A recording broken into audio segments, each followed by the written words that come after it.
Bismillahirrahmanirrahim. Assalamualaikum warahmatullahi wabarakatuh.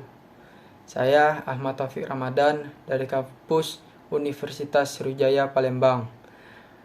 Kelas B, angkatan 2022 dengan NIM 0102 1382 227192. Dengan membuat video ini, saya mau melengkapi salah satu tugas saya, yang dimana tugasnya menjelaskan hasil survei yang sudah saya lakukan sebelumnya tentang teori permintaan ekonomi menurut Islam. Tapi sebelum saya mempresentasikan hasil wawancara saya, di sini saya akan sedikit menjelaskan apa yang membedakan ekonomi syariah atau Islam dengan ekonomi konvensional. Dalam ekonomi Islam, nilai-nilai dasar ekonomi bersumber hanya pada ajaran Al-Quran dan hadis, sedangkan ekonomi konvensional bersumber dari aturan-aturan yang telah disepakati bersama. Baik, hasil survei yang sudah saya dapatkan dengan mewawancari mahasiswa lainnya dengan 3 pertanyaan. Pertanyaan pertama, apakah mahasiswa mempertimbangkan halal dan thayyib dalam membeli barang dan jasa untuk memenuhi kebutuhan Anda? Dan pertanyaan kedua, apakah Anda membelanjakan harta untuk makan dan minum dan pakaian yang berlebihan melebihi batasan dan ajaran kepatutan? Yang ketiga, apakah Anda mempunyai barang atau pernah membeli barang dengan mempertimbangkan kemudaratan dan risiko yang merugikan maslahat baik dan manfaat?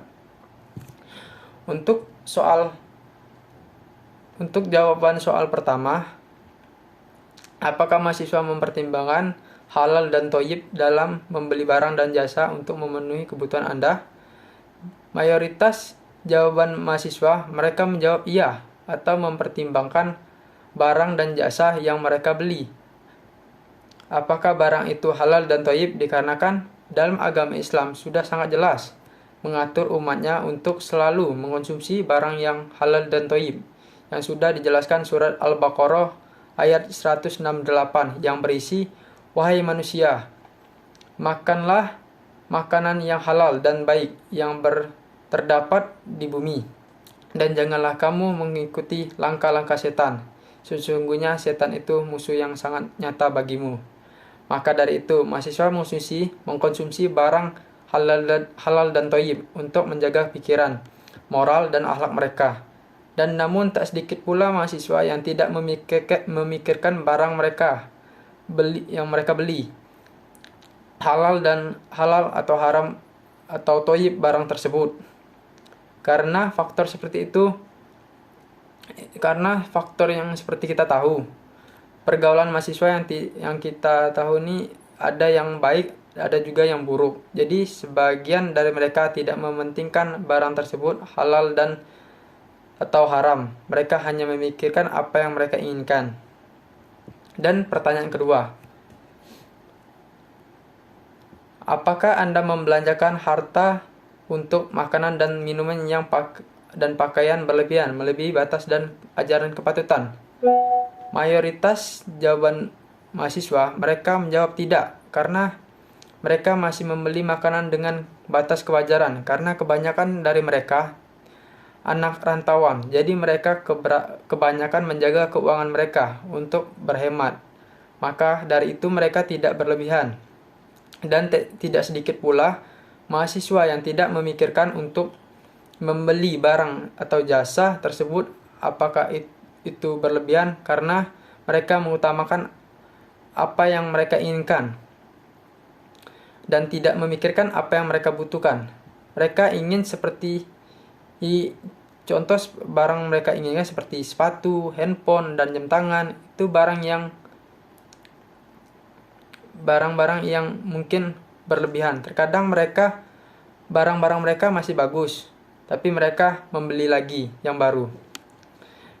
Oleh karena itu, ya sudah keluar dari asas teori ekonomi permintaan Islam dalam tidak berlebihan menggunakan barang, karena Islam mengajarkan untuk tidak berlebihan. Dan pertanyaan terakhir, Apakah Anda mempunyai barang atau pernah membeli barang dengan mempertimbangkan kemudaratan dan risiko yang merugikan maslahat baik dan bermanfaat? Dan mayoritas jawaban mereka menjawab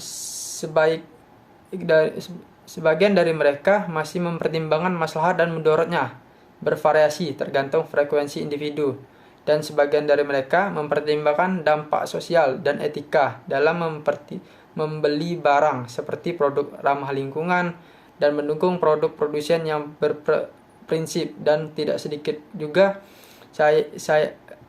saya katakan mereka tidak memikirkan barang itu baik atau buruk untuk mereka ataukah merugikan orang lain.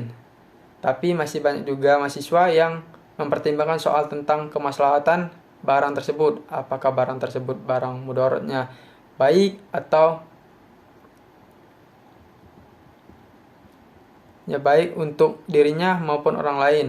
Itulah hasil survei yang kami dapatkan dari beberapa mahasiswa yang kami tanyai. Masih banyak juga mahasiswa yang memikirkan teori seperti atau sejalan dengan prinsip teori permintaan ekonomi menurut Islam, karena mereka masih memikirkan baik buruknya. Karena seperti yang kita tahu, sumber dan ketututan ekonomi Islam ini sesuai dengan Al-Quran dan Sunnah, dan teori ekonomi Islam ini memikirkan kemaslahatan untuk individu dan kemaslahatan seluruh orang. Mungkin cuma itu saja yang dapat saya sampaikan. Saya akhiri. Wassalamualaikum warahmatullahi wabarakatuh.